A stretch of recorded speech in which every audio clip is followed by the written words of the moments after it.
بسم اللہ الرحمن الرحیم السلام علیکم ورحمۃ اللہ وبرکاتہ۔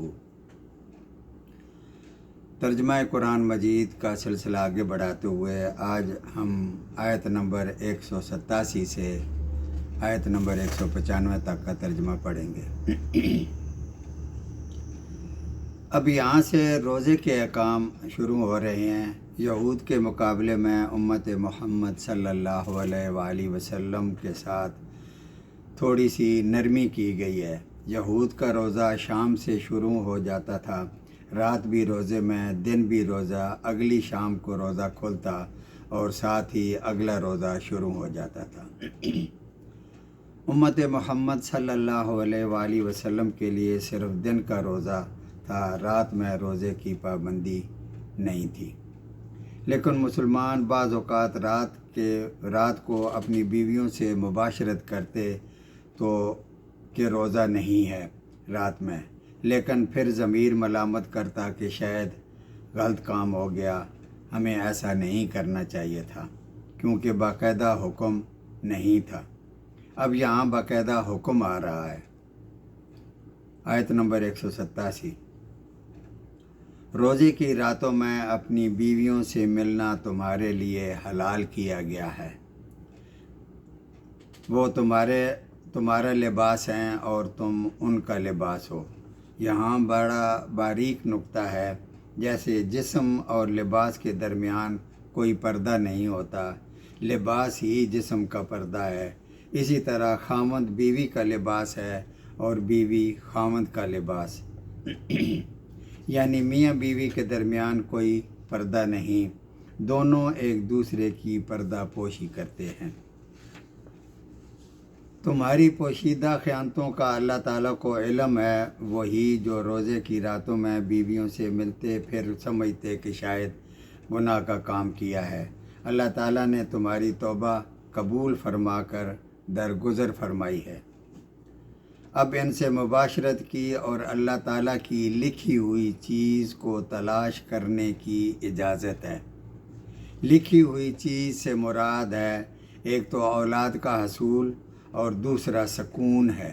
اللہ رب العزت نے میاں بیوی کے ملنے میں انتہا کا سکون رکھا ہے، اعصاب کا تناؤ ختم ہو جاتا ہے۔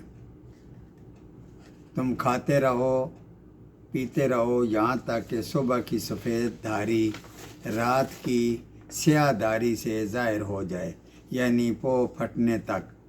پھر رات تک روزے کو پورا کرو اور عورتوں سے اس وقت مباشرت نہ کرو جب تم مسجدوں میں اعتکاف کی حالت میں ہو۔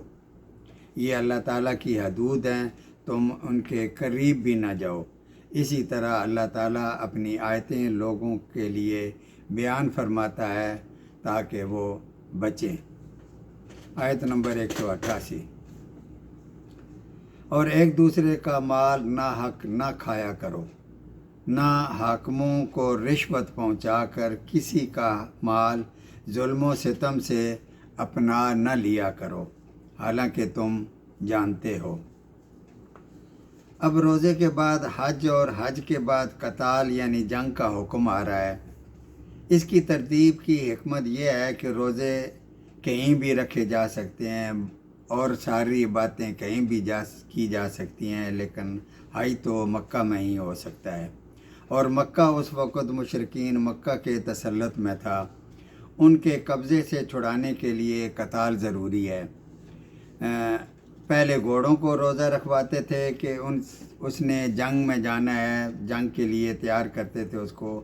اب تم روزے رکھو کہ تم نے قتال کرنا ہے اور مکہ کو مشرکین مکہ سے آزاد کرانا ہے۔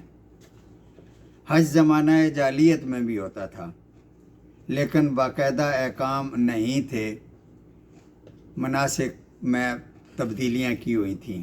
اہل مکہ حج کے لیے نکل جاتے، پھر کسی وجہ سے اگر گھر آنا پڑتا تو دروازے کی بجائے دیوار پھلانگ کر یا کسی اور طریقے سے داخل ہوتے، جیسے بڑا نیکی کا کام کر رہے ہیں۔ اس کا ذکر آگے آ رہا ہے۔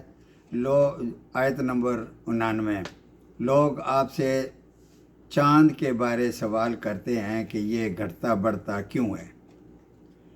آپ کہہ دیجئے کہ یہ لوگوں کی عبادت کے وقتوں اور حج کے موسم کے لیے ہے۔ آدھا چاند ہو گیا تو ایک ہفتہ ہو گیا، چاند پورا ہو گیا تو 2 ہفتے، اسی طرح اسی ترتیب سے گھٹتا ہے، یعنی اللہ تعالیٰ نے ایک کیلنڈر لٹکا دیا ہے۔ اب آیت کا ترجمہ۔ اور احرام کی حالت میں گھروں کے پیچھے سے تمہارا آنا کچھ نیکی نہیں، بلکہ نیکی والا وہ ہے جو متقی ہو، اور گھروں میں تو دروازوں میں سے ہی آیا کرو، اور اللہ سے ڈرتے رہو تاکہ تم کامیاب ہو جاؤ۔ آیت نمبر 190۔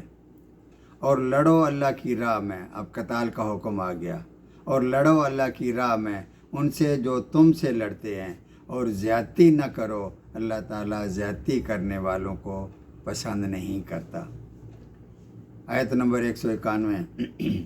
مشرکین مکہ کے بارے میں ہے، یہ آیت مشرکین مکہ کے بارے میں ہے۔ قتل کرو ان کو جہاں بھی پاؤ، اور نکالو انہیں وہاں سے جہاں سے انہوں نے تمہیں نکالا تھا، اور سنو، فتنہ قتل سے زیادہ سخت ہے، اور ہاں، مسجد حرام کے پاس ان سے لڑائی نہ کرو جب تک کہ یہ خود تم سے نہ لڑیں، یعنی حرم کے پاس اگر وہ تم سے لڑتے ہیں تو پھر تم بھی انہیں قتل کرو، کافروں کا یہی بدلہ ہے۔ آیت نمبر 192۔ اور پھر اگر یہ باز آ جائیں تو اللہ تعالیٰ بخشنے والا مہربان ہے۔ آیت نمبر 193۔ اور ان سے لڑو جب تک کہ فتنہ مٹ نہ جائے اور اللہ تعالیٰ کا دین غالب نہ آ جائے۔ اگر یہ رک جائیں تو پھر تم بھی رک جاؤ، زیادتی تو صرف ظالموں پر ہی ہے۔ یہ آیت 193 آگے پھر آئے گی اس سے زیادہ تفصیل کے ساتھ، اس کو ذرا ذہن میں رکھ لیں کہ لڑو اس وقت تک کہ جب تک فتنہ مٹ نہ جائے اور اللہ کا دین غالب نہ آ جائے۔ مشرکین مکہ کے ہاں 4 مہینے حرمت کے تھے، ایک عمرے کا یعنی رمضان، اور 3 حج کے مہینے شوال، ذوالقعدہ اور ذوالحجہ۔ ان 4 مہینوں میں قتال حرام تھا، حتیٰ کہ ان کے والد کا قاتل بھی سامنے آ جائے تو اسے چھوڑ دیتے تھے۔ آیت نمبر 194۔ حرمت والے مہینے حرمت والے مہینوں کے بدلے ہیں، اور حرمت عدلے بدلے کی ہے، یعنی اگر وہ حرمت والے مہینوں کا پاس نہ رکھیں تو تم بھی نہ رکھو۔ جو تم پر زیادتی کرے تم بھی اس پر اس کے مثل زیادتی کرو جو تم پر کی ہے، اور اللہ تعالیٰ سے ڈرتے رہا کرو، اور جان رکھو کہ اللہ تعالیٰ پرہیزگاروں کے ساتھ ہے۔ آیت نمبر 195۔ اب یہاں سوال آتا ہے کہ جنگ کرنی ہے تو جنگ کیسے کرنی ہے؟